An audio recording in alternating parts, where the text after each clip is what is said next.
Hello students, I am Sajan Bhardwaj.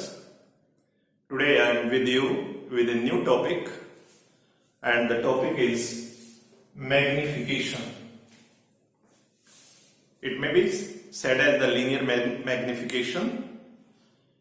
First of all हमें idea होना चाहिए कि what is magnification, what is the role of it, how it is useful for us to solve the numericals. How can we get the idea about the image formed without the practical work, right? So magnification हमारे लिए helpful रहेगा सबसे ज्यादा numerical work में. हालांकि इसका practical aspect भी होता है, but अगर मान लीजिए आपके एग्जाम में कोई numerical आता है, टीचर आपको कोई assignment देते हैं और उन्होंने एक स्टेटमेंट रिलीज कर दी कि बेटा दिस इज द स्टेटमेंट और इसके हेल्प से आप बताइए image will be formed, will be of real or virtual, it will be smaller or magnified. किस तरह का इमेज होगा? केवल एक स्टेटमेंट पढ़ करके उसको सोल्व करके without the help of practical devices आप कैसे पता कर सकते हैं? तो उस चीज को पता करने के लिए हमारे पास जो एस्पेक्ट है साइंस में, जो कॉन्सेप्ट है एक तरह से, that is magnification. You may also called it a linear magnification, क्योंकि हमारे पास जो भले ही स्फेरिकल मिरर में हम यूज कर रहे हैं, but straight lines, perpendicular Heights, केवल उन्हीं चीज को हम लेते हैं. कर्व की फॉर्म में हम कोई मेजरमेंट नहीं करेंगे. ठीक है. नाउ एक बार डेफिनेशन बता देता हूं कि इसका मतलब क्या है, उसके बाद हम आगे बढ़ते हैं. बेटा आप लोगों ने देखा है कि हमारे पास दो टाइप के मिरर पढ़े अभी हमने. एक मिरर पढ़ा आप लोगों ने कॉन्केव, दूसरा मिरर आप बच्चों ने पढ़ा है कॉन्वेक्स. आपको ध्यान होगा कि ये जो कॉन्केव मिरर है, concave mirror can form any type of image.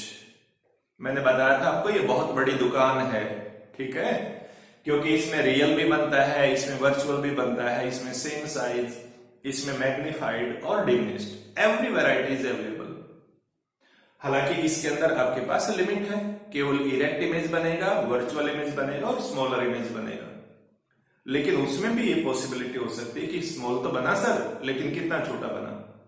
क्या वो हाफ टाइम चला गया, क्या 1/3 टाइम चला गया, क्या 1/10 टाइम चला गया.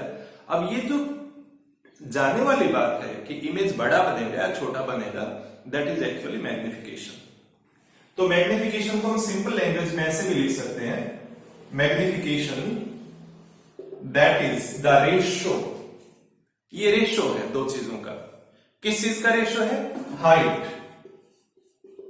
एच टी लिखा मैंने, हाइट लंबी स्पेलिंग लिखने की बजाय, हाइट ऑफ इमेज, कि जो आपके पास इमेज बना है उस इमेज की हाइट कितनी है. अब आप इस केवल इमेज से की हाइट देख लो, उससे तो नहीं पता लगेगा कि बड़ा है छोटा है. कंपैरिजन तो करना पड़ेगा ना. ठीक है, तो कंपैरिजन करने के लिए कंपैरिजन किससे होता है? Height of object. तो दोनों चीजों का कंपैरिजन कर दिया, और ये जो कंपैरिजन का रिजल्ट आएगा, ध्यान करिए, ये केवल प्योर नंबर आएगा. Magnification has no unit at all. हालांकि साइन होंगे, प्लस साइन भी आ सकता है, माइनस साइन भी आ सकता है, लेकिन उसका यूनिट कोई नहीं होगा. मीटर, सेंटीमीटर, किलोग्राम, ऐसा कुछ भी नहीं. ठीक है, because it is a ratio of two similar quantities. जब दोनों सिमिलर क्वांटिटी हो तो यूनिट से यूनिट कैंसिल हो जाती है. आपने मैथ्स में भी पढ़ा होगा. तो magnification is the ratio of height of image to the height of object. ये तो फार्मूला बना दिया मैंने, लेकिन इसमें हम एक चीज और ऐड कर सकते हैं. क्या?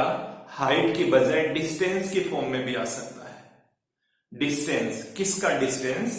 Distance of image.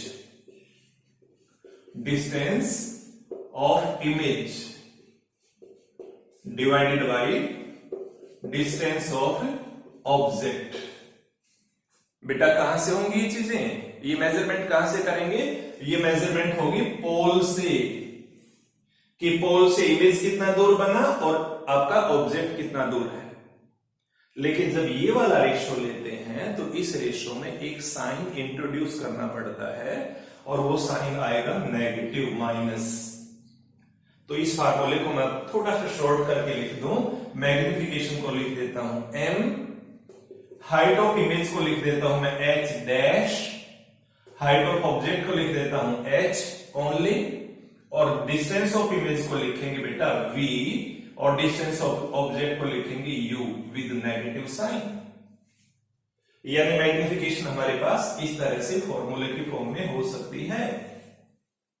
फॉर्मूला केवल इतना भी चल सकता है, और ये नहीं हो तो इसके फॉर्म में भी हो सकता है, ध्यान कर लीजिए। अब ये चीज हमारे पास अगर डिफाइन करना हो तो कैसे डिफाइन करें। अब देखो, ये हाइट है इमेज का, ये हाइट है ऑब्जेक्ट का, इसका मतलब इमेज का हमने रेशियो लिया, ठीक है। किसके साथ रेशियो लिया? ऑब्जेक्ट हाइट के साथ। तो इसको हम इस तरह डिफाइन करेंगे मैग्निफिकेशन को। कैसे लिखेंगे? The relative extent to which the image of an object is magnified. कैसे लिख दो? The relative extent to which image is magnified with respect to object size। यानी जो इमेज है हमारे पास वो किस एक्सटेंट तक, किस हद तक, दुगना गया, तिगुना गया, आधा रह गया, 1/4 रह गया, किस एक्सटेंट तक वो मैग्निफाई हुआ। मैग्निफाई का मतलब ये मत मानना कि वो हमेशा बड़ा ही होगा। मैग्निफाई में यहां पर रेशो की बात है, तो रेशो आपका 2 टाइम 3 टाइम है तो बड़ा हो जाएगा, और अगर रेशो में 1/2 टाइम, 1/4 टाइम, 1/3 टाइम चला जाता है तो इसका मतलब डिमिनिश्ड होगा। तो मैग्निफिकेशन इस तरह से हमारे लिए हेल्पफुल रहेगा ये आइडिया लगाने के लिए। अब मैंने यहां पर रेशो लिख दिया है, फॉर्मूला लिख दिया है, यूनिट आपको क्लियर कर दी है कि इसकी कोई यूनिट आपने नहीं लिखनी, क्योंकि यूनिट होते ही नहीं। डिस्टेंस है, 2 डिस्टेंस, दोनों सेंटीमीटर में, सेंटीमीटर से सेंटीमीटर में कैंसिल हो जाना है, ठीक है। अब हमारे पास जो और इंपॉर्टेंट बात है, ये तो केवल फार्मूला हुआ, लेकिन हम इसको अपने न्यूमेरिकल्स में कैसे हेल्प करें, हमें कैसे पता लगेगा बिना प्रैक्टिकल वर्क के, बिना स्क्रीन के, बिना मिरर के, कि इमेज बनेगा, वो इमेज आपके पास कैसा होगा। वो इमेज हमारे पास रियल आएगा या आपका वर्चुअल आएगा, ठीक है। और रियल का मैंने बता रखा है पेयर, रियल मतलब इन्वर्टेड होगा और वर्चुअल मतलब इरेक्ट होगा, ठीक है। या आपका इमेज जो आएगा वो मैग्निफाइड आएगा या डिमिनिश्ड आएगा, ये कैसे पता लगेगा, इसको दोबारा स्टडी करते हैं। अभी देखिए, हमने यहां लिख रखा है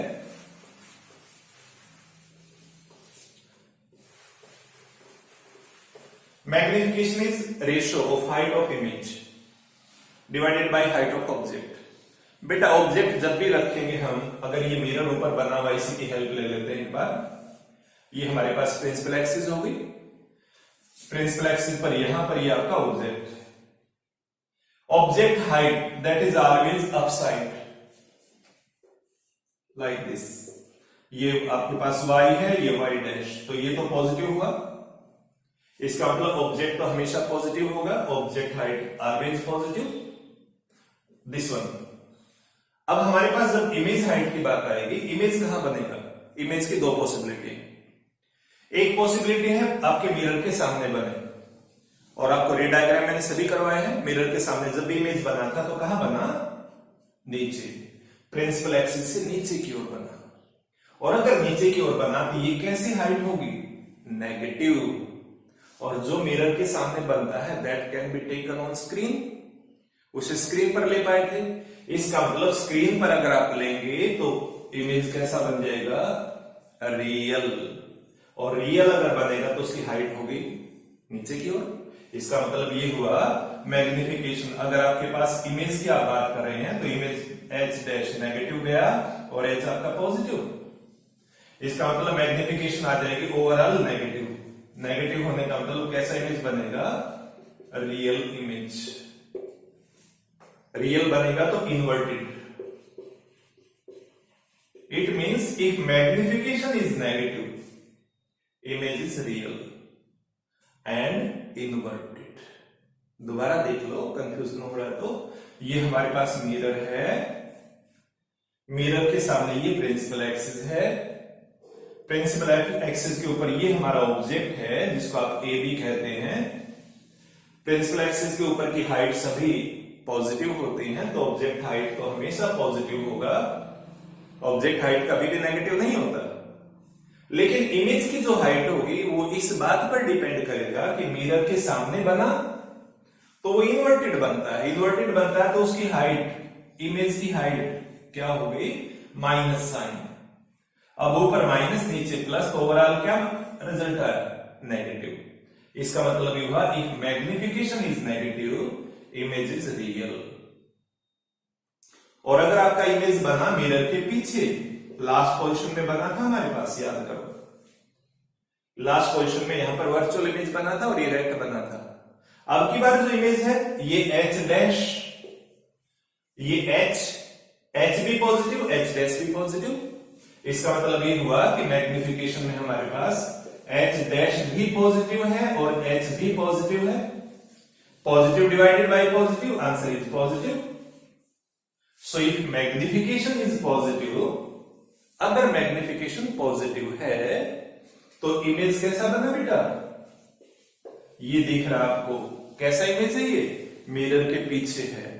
मिरर के पीछे जितने भी इमेज बनते हैं, चाहे वो अपना प्लेन मिरर है चाहे वो आपका कॉनकेव मिरर है, ठीक है, वो सभी इमेजेस स्क्रीन पर नहीं लिए जा सकते, राइट। कॉन्वेक्स में भी पीछे ही बनता है, जो मिरर के पीछे बनेगा, बिहाइंड द मिरर बनेगा, जो इरेक्ट बनेगा।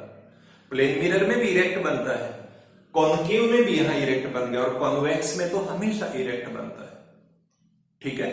तो वो हमारा वर्चुअल इमेज है। तो मैग्निफिकेशन अगर पॉजिटिव है तो image is virtual, virtual and erect. ये चीज आप ध्यान करेंगे प्लीज, ठीक है। अब हमारे को बिल्कुल क्लियर हो जाना चाहिए, ठीक है। मैग्निफिकेशन पॉजिटिव, मैग्निफिकेशन नेगेटिव, यानी एम का आंसर प्लस में आ रहा है या माइनस में आ रहा है।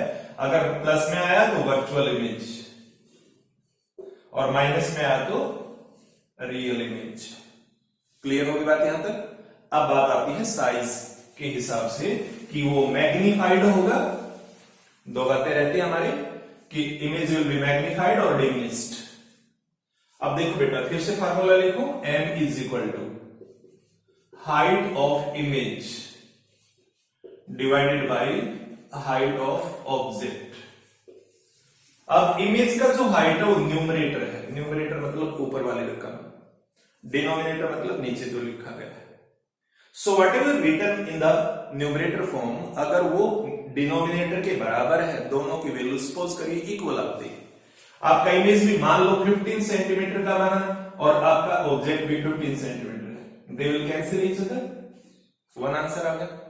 इसका मतलब अगर आपके पास आंसर आता है 1, तो image of same size, image is of same size, image का साइज सेम होगा। मेरी बात क्लियर हो गई है। लेकिन जरूरी थोड़ी कि हर बार इक्वल ही आए।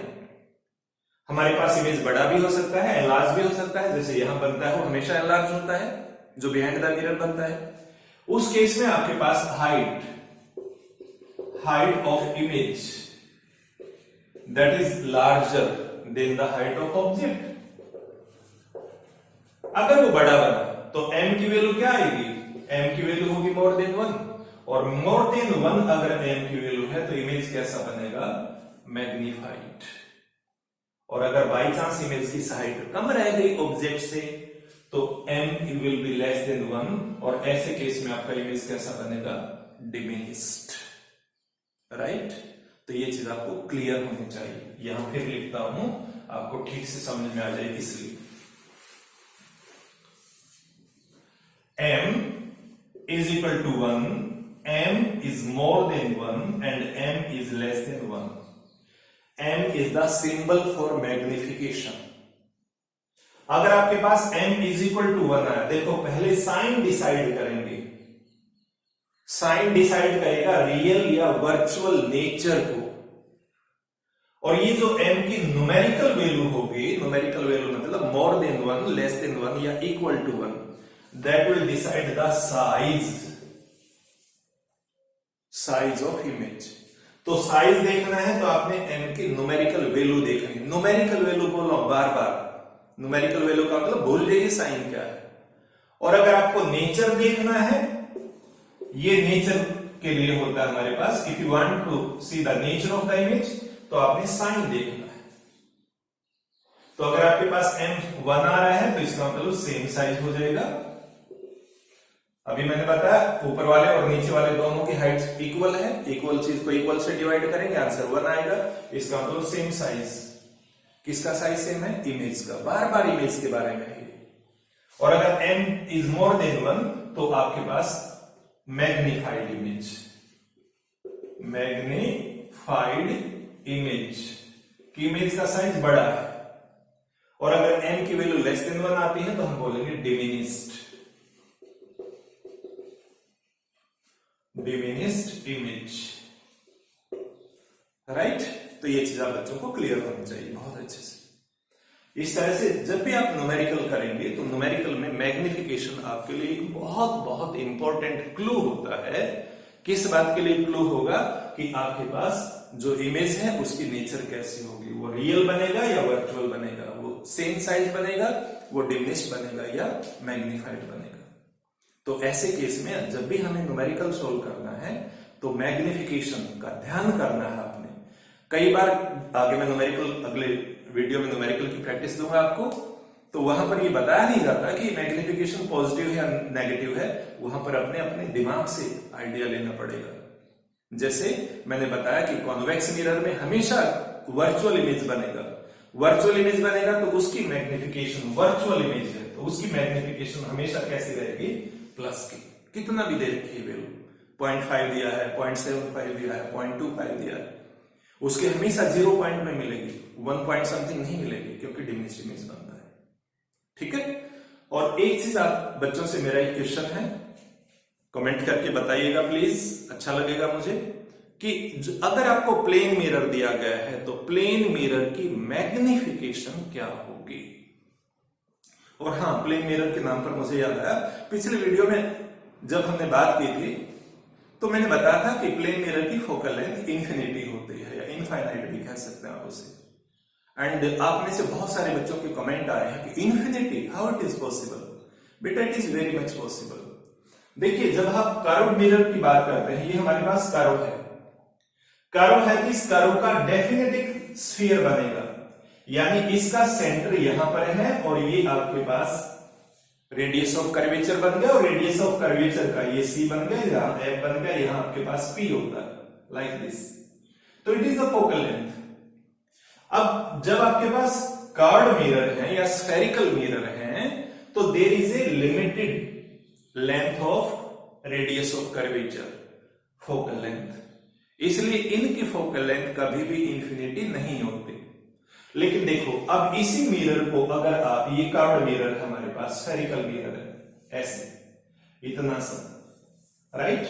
अब इस मिरर को हम ऐसे थोड़ा सा यूं करें, फिर थोड़ा सा ऐसे कर दें, फिर थोड़ा सा ऐसे कर दें, और फिर बिल्कुल सीधा कर दें ऐसे। तो जैसे जैसे आप सर्कल को बड़ा करते जाएंगे उसका रेडियस क्या होता चला जाएगा? और बड़ा, और बड़ा, और बड़ा।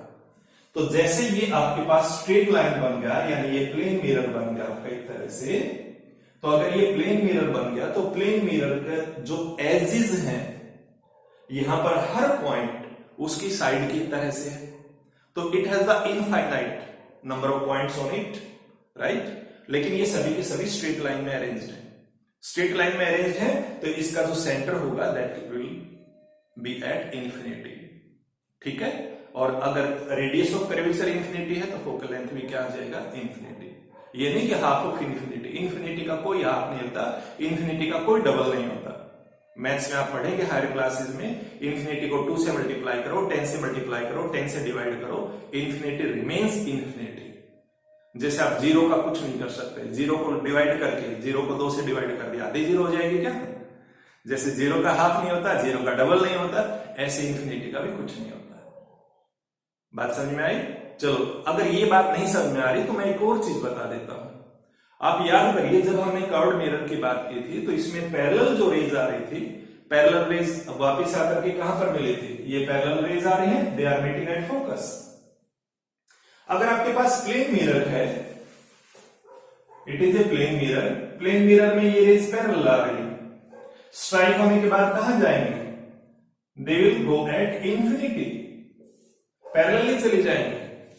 इसका मतलब इंफिनिटी पर जाकर के मिलेंगे, इंफिनिटी पे मिलेंगे तो फोकस इंफिनिटी पे बनेगा, फोकस इंफिनिटी पे है तो फोकल लेंथ कितनी हो जाएगी? इनफाइनाइट। ठीक है, सो प्लीज उस कंफ्यूजन को आप पूरी तरह हटा दीजिए और ये बिल्कुल आपने अच्छे से याद करना है कि प्लेन मिरर अगर आपके पास है तो उसकी फोकल लेंथ इनफाइनाइट यानी इंफिनिटी के इक्वल होगी।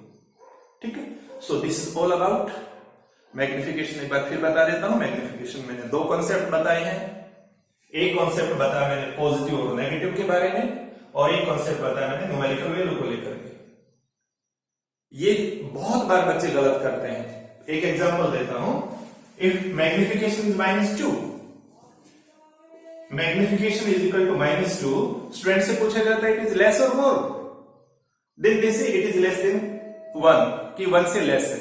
नो, यहां पर हमने पहले देखना sign, sign is negative so real image, और जैसे साइन की बात पूरी हो जाए तो साइन को कवर कर लेगा।